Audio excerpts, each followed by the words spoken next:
nosso, o Cristo operante. Porque aquele que operou eficazmente em Pedro para o apostolado da circuncisão, esse operou também em mim, com eficácia para com os gentios. Disse Paulo em Gálatas 2:8. A vaidade humana sempre guardou a pretensão de manter o Cristo nos círculos dos sectarismos religiosos. Mas Jesus prossegue, operando em toda parte, onde medre o princípio do bem. Dentro de todas as linhas de evolução terrestre, entre santuários e academias, movimentam-se os adventícios inquietos, os falsos crentes e os fanáticos infelizes, que acendem a fogueira da opinião e sustentam-na. Entre eles, todavia, surgem os homens da fé viva, que se convertem nos sagrados veículos do Cristo operante. Simão Pedro centralizou todos os trabalhos do Evangelho nascente, reajustando inspirações do povo escolhido. Paulo de Tarso foi poderoso imã para a renovação da gentilidade. Por intermédio de ambos expressava-se o mesmo mestre, com um só objetivo, o aperfeiçoamento do homem para o reino divino. É tempo de reconhecer-se à luz dessas eternas verdades. Jesus permanece trabalhando e sua bondade infinita se revela em todos os setores em que o amor esteja erguido à conta de supremo ideal. Ninguém se prenda ao domínio das queixas injustas, encarando os discípulos sinceros e devotados por detentores de privilégios divinos. Cada aprendiz se esforce por criar no coração a atmosfera propícia, as manifestações do Senhor e de seus emissários. Trabalha, estuda, serve e ajuda sempre, em busca das esferas superiores, e sentirás o Cristo operante ao teu lado, nas relações de cada dia. Que assim seja.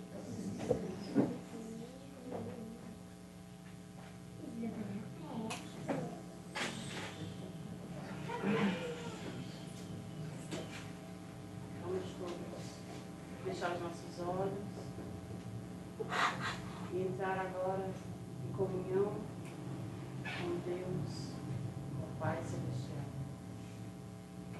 Na noite de hoje, a gente enxerga Jesus ao nosso lado e a gente pede para Ele para que a nossa semana que se inicia seja abençoada, iluminada com as forças divinas que vêm do alto. A gente pede às benfeitoras da casa que auxiliem e contribuam para o palestrante, para a evangelização, para que os trabalhos da casa se realizem conforme se é esperado. Que a Mãe Santíssima nos abraça, nos envolve em seu manto sagrado, nos acalentando, nos confortando em nossas dores íntimas. Nesse momento, a gente pede que Jesus possa dar para aqueles que necessitam dele nesse momento, os hospitalizados, as pessoas que estão sem chance de enxergar a vida novamente, para aqueles que esqueceram o caminho reto, para aqueles que esqueceram de Deus. A gente pede por todas as pessoas do planeta, que todos possam ser abençoados e sintam o amor grande de Deus em seus corações na noite de hoje. Que assim seja.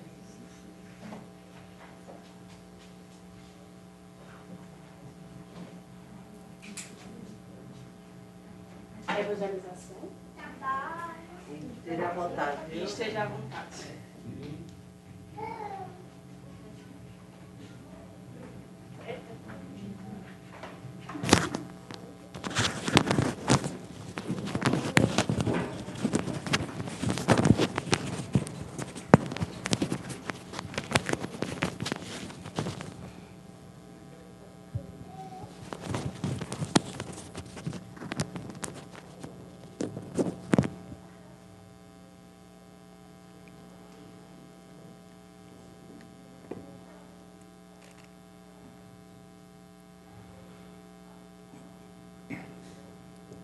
Meus amigos, minhas amigas, meus irmãos, boa noite. Sempre é um prazer e uma alegria estar aqui com vocês para juntos aprendermos o que essa doutrina consoladora nos traz, nos orientando e facilitando o nosso caminhar neste momento aqui no planeta Terra. A moeda, como ela é conhecida hoje, ela é o resultado de um processo muito longo durante a evolução da humanidade. Acredita-se que a origem da palavra moeda venha de uma palavra portuguesa que referenciava-se à moeda e ficou conhecido como dinheiro. Moeda portuguesa, que para nós hoje é o dinheiro que circula no mundo. No início não havia moeda. O que se fazia era o escambo, praticava-se o escambo, a troca de mercadoria por mercadoria. Por exemplo, aquele que pescasse além do necessário para seu consumo de sua família, aquele excesso ele trocava com alguém que, por exemplo, plantou milho a mais. E assim eles iam fazendo essa negociação e isso não tinha uma equivalência de valor. Eram chamadas as moedas mercadoria. O gado, por exemplo, é uma moeda de grande valia, porque ele era muito utilizado e tinha a vantagem de ser um animal de tração, ter o benefício de fornecer o leite, corria o risco de adoecer e morrer, mas ele tinha uma serventia bem diferenciada das outras mercadorias moedas, né? E ele foi usado durante muito tempo. Outra moeda também que se usou muito, moeda mercadoria na época, foi o sal, porque o sal era de difícil acesso, principalmente no interior das regiões. E aí ele tinha um certo valor. Ele foi muito utilizado na Roma Antiga. Já no Brasil, nós tivemos o cauri, que foi trazido pelos escravos, o pau-brasil, o açúcar, o cacau, o tabaco foram também utilizados como mercadoria moeda. E aí, as moedas, com a descoberta do metal, elas foram sendo cunhadas, foram sendo confeccionadas. Uma das primeiras moedas que se tem notícia, ela tinha formatos de objetos, por exemplo, uma faca. Era um tipo de moeda muito utilizado na China. E aí foram se usando os metais, o bronze, o cobre, a prata e o ouro. A moeda ela também pode refletir a mentalidade de um povo e sua época. Elas podem trazer aspectos políticos, econômicos, tecnológicos e até culturais de um povo. Até hoje nós empregamos algumas palavras, como pecúnia, dinheiro, e pecúlio, que é dinheiro acumulado, que são derivadas de uma palavra latina, pecus, que significa gado. Outra palavra que utilizamos muito hoje é capital, que significa patrimônio, vem do latim capita, que significa cabeça. Então, tudo isso foi, aos poucos, se moldando de acordo com a evolução da humanidade e da sociedade num todo. Da mesma forma, a palavra salário, ela vem derivada da utilização do sal na Roma Antiga, como eu disse. Se pagavam os serviços com sal, porque ele tinha muito valor. Era difícil de se conseguir quem morava mais para dentro dos continentes. E aí os romanos utilizaram muito o sal para pagar serviços, né? E para nós outros hoje, o dinheiro está aí circulando, moedas de vários valores, até porque facilitou a vida do povo de uma forma como? Eu trocava mercadoria por mercadoria, eu não ia andar com a vaca para fazer compra, né? Trocá-la. E a moeda, ela fracionou, ela facilitou até para guardar, para conduzir. E aí foi onde as sociedades foram se desenvolvendo. Mas qual seria a utilização positiva do dinheiro? O desenvolvimento sociocultural de um povo, prestígio, o utilitarismo, a estabilidade e o prazer. E o negativo? São as desigualdades sociais, as dominações, os conflitos e a preocupação em ter. O que é que define uma classe social? Classe pobre, média e rica. Então, o dinheiro trouxe também isto para a formação dos grupos sociais. As pessoas que têm mais dinheiro são consideradas aquelas ricas, vivem num patamar, num grupo social que pouco entra em contato com aquele que está lá embaixo na pirâmide, né? A classe pobre. Na questão 806 do Livro dos Espíritos, Kardec perguntou aos espíritos: a desigualdade das condições sociais é uma lei natural? E os espíritos responderam: não. É obra do homem e não de Deus. Então, quando nós formamos os grupos sociais, nós começamos a selecionar. E isso começou a definir essas categorias. E muitas hoje são escorraçadas. Na Índia, por exemplo, são as castas, né? Uma das castas da Índia, que é a mais pobre, se ela passar na calçada de outro, de uma casta superior, a calçada é imediatamente lavada e desinfetada. Pelo simples fato do outro ter passado na calçada.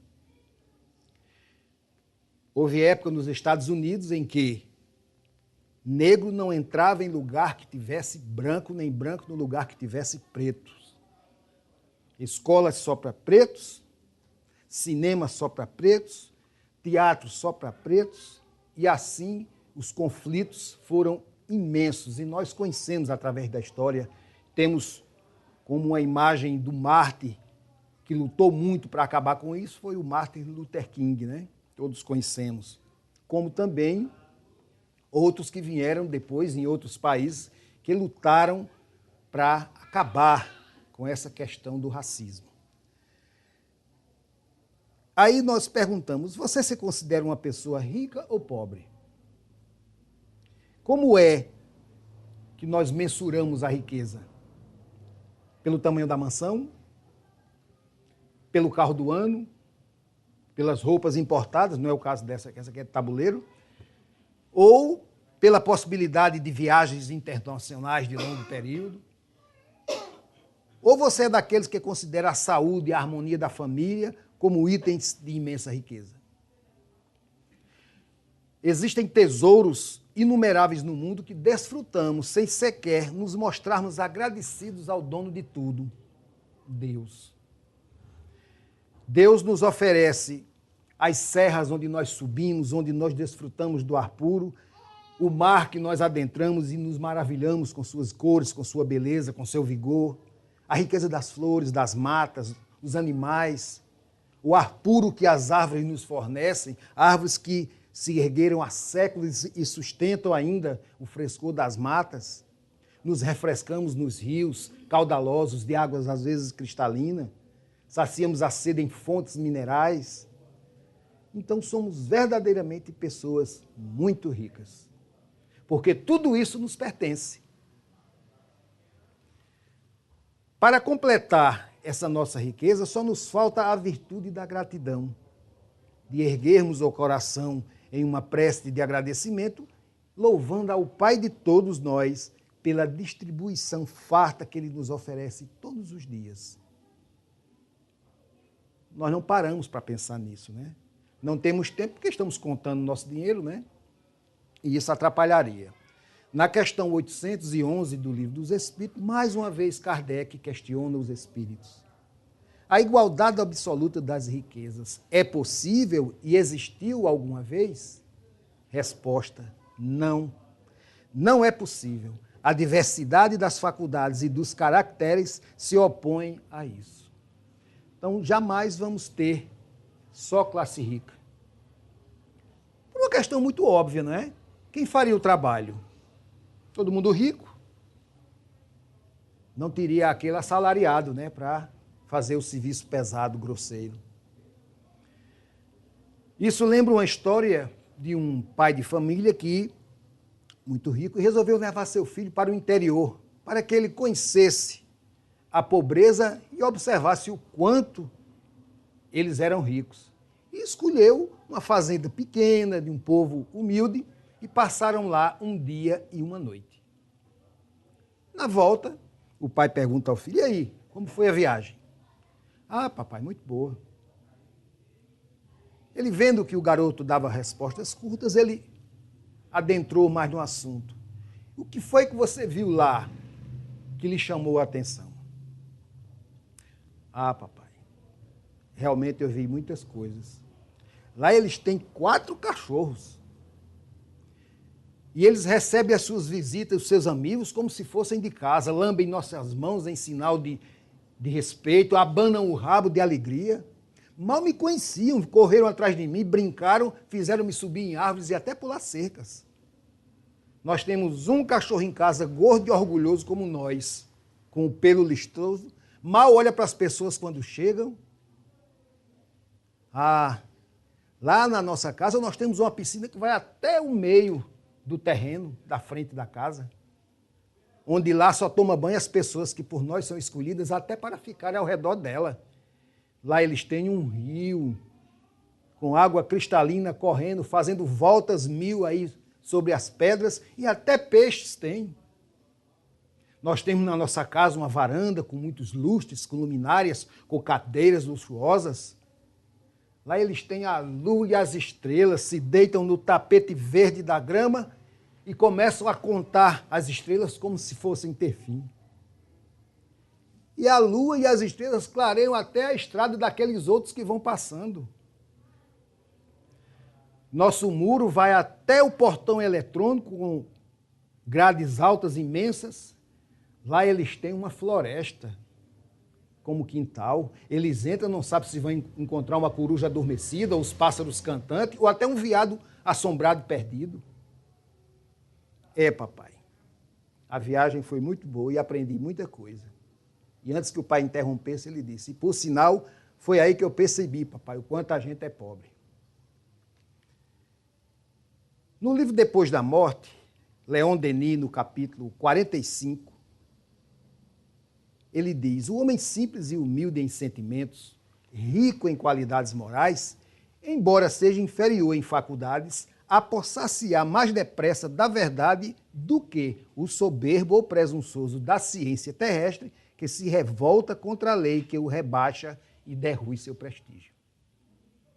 O ensino dos Espíritos patenteia-nos a triste situação dos orgulhosos na vida do além-túmulo.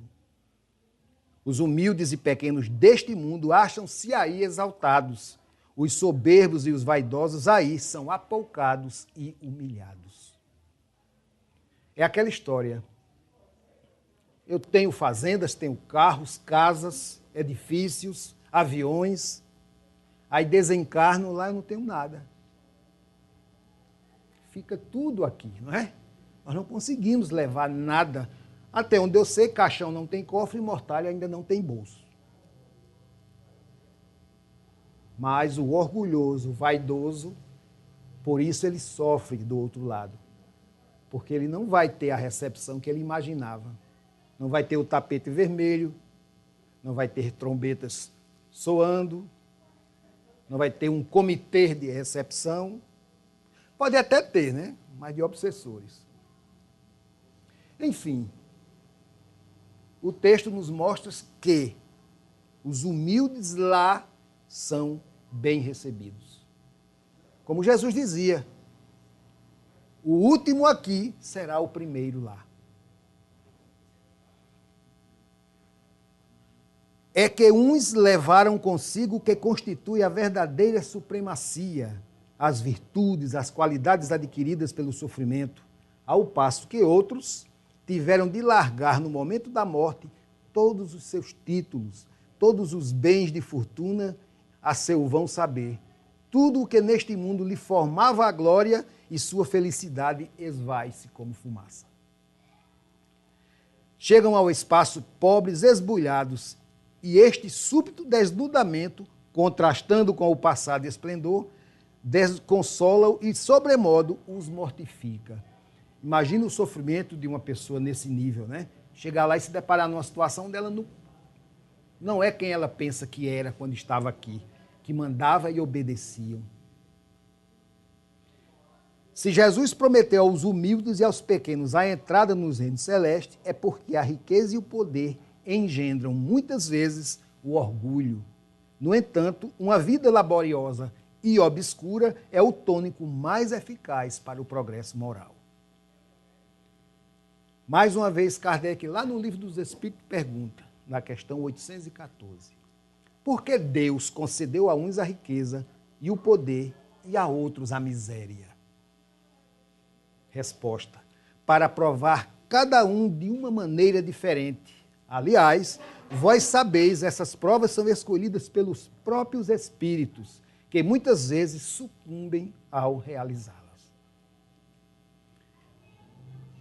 Todos nós sabemos que cada um aqui escolheu a vida que tem hoje e que leva. Não foi ninguém a não ser nós mesmos, a família que eu pertenço,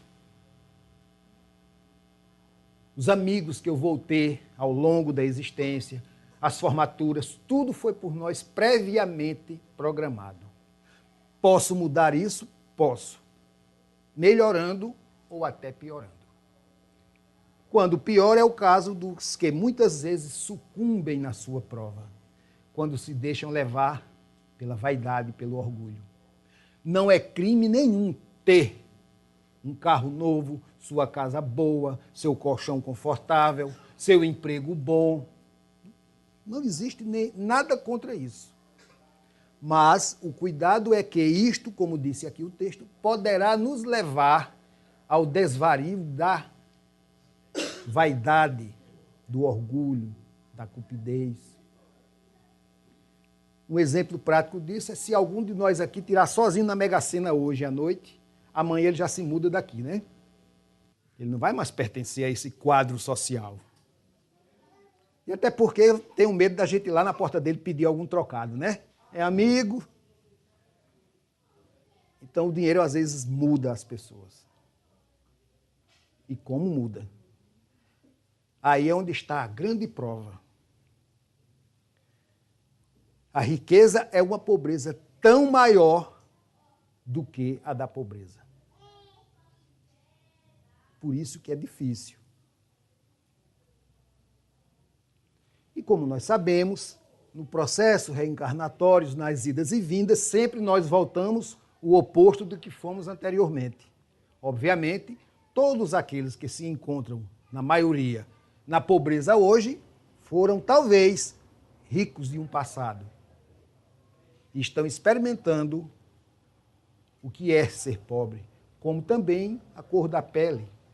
Alguns que foram escravos hoje voltaram como senhores. E os que eram senhores agora estão voltando, não como escravos, mas numa cor da pele diferente, para passar pela prova, a prova do sentir na realidade o que é ser aquilo que eu, às vezes, expulsava, repulsava. Tem uma história que diz que o camarada muito rico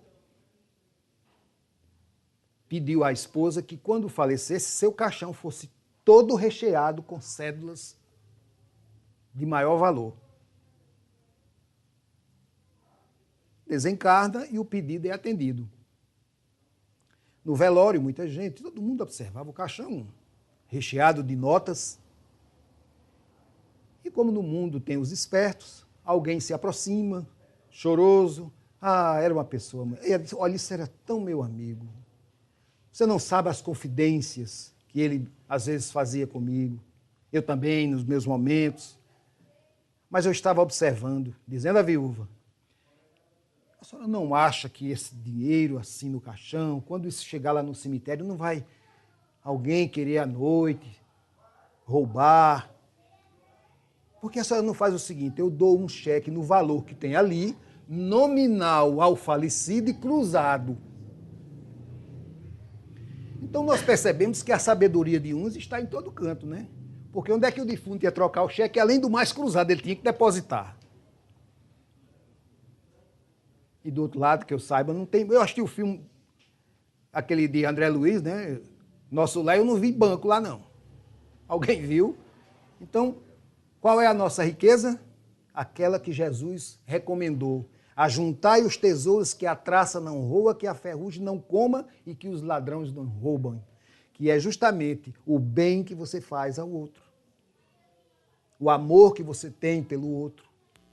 esse sim é o dinheiro que nós levamos, é a fortuna que nós acumulamos aqui para lá ser bem utilizada por nós mesmos. Porque quando eu faço bem ao outro, é a mim que eu estou fazendo. Jesus fazia referência a isso quando ele dizia, quando fizeres pelos pequeninos, é a mim que estás fazendo. Isso mostrando num estímulo aos outros que devia fazer o bem independente, porque aqueles iam fazer em admiração a ele. E nós percebemos que ocorre muito isso. Melhorou um pouquinho de vida, ele já quer fazer parte de outro grupo, né? Já se assanha mais, já quer estar no outro nível. A feira já aumenta uma coisinha, né? Já vai, roupa já não compra só uma, já compra duas. E aí vai, começa a se beneficiar da fartura, acumula roupa no guarda-roupa, que a traça é quem usa, né? Tem roupa lá que ele vestiu uma vez, num casamento, numa festa que ele foi, nem lembra quando, mas